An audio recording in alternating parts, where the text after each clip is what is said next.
আলগাপুর কাটলিচড়া আসনে কংগ্রেসের election observer Abdus Sabur Tapadar. এই মুহূর্তের একটা বড় খবর, বিধানসভা নির্বাচনকে সামনে রেখে বড় সিদ্ধান্ত নিল অসম প্রদেশ কংগ্রেস কমিটি। প্রদেশ কংগ্রেস সভাপতি গৌরব গগৈর নির্দেশে রাজ্যের বিভিন্ন বিধানসভা আসনের জন্য ইলেকশন অবজারভার নিয়োগ করা হয়েছে। আলগাপুর কাটলিচড়া বিধানসভা আসনের ইলেকশন অবজারভার হিসেবে নিয়োগ পেয়েছেন গুয়াহাটি হাইকোর্টের বিশিষ্ট আইনজীবী আব্দুস সবুর তাপাদার।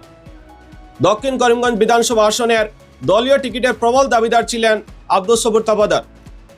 তবে টিকিট না পেলেও দলের সিদ্ধান্ত মেনে নিয়ে তিনি দলীয় প্রার্থী আমিনুর রশিদ চৌধুরীর প্রতি সমর্থন জানান।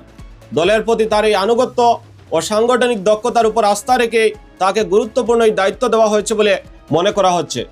প্রদেশ কংগ্রেস কমিটির তরফে জানানো হয়েছে, এর আগেও দলাই উপনির্বাচনে ইলেকশন অবজারভারের দায়িত্ব পালন করেছেন আব্দুস সবুর তাপাদার।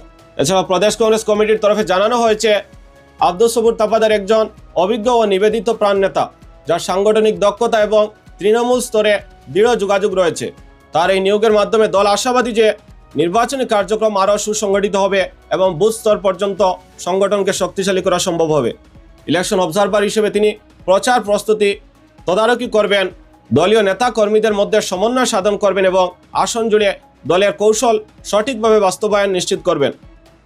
প্রদেশ কংগ্রেস কমিটি আলগাপুর কাটলিচড়া আসনের সকল নেতা কর্মী ও সমর্থকদের প্রতি আহ্বান জানিয়েছে, তারা যেন ঐক্যবদ্ধভাবে কাজ করে এবং আব্দুস সবুর তাপাদারকে পূর্ণ সহযোগিতা প্রদান করে আসন্ন নির্বাচনে কংগ্রেসের জয় নিশ্চিত করেন।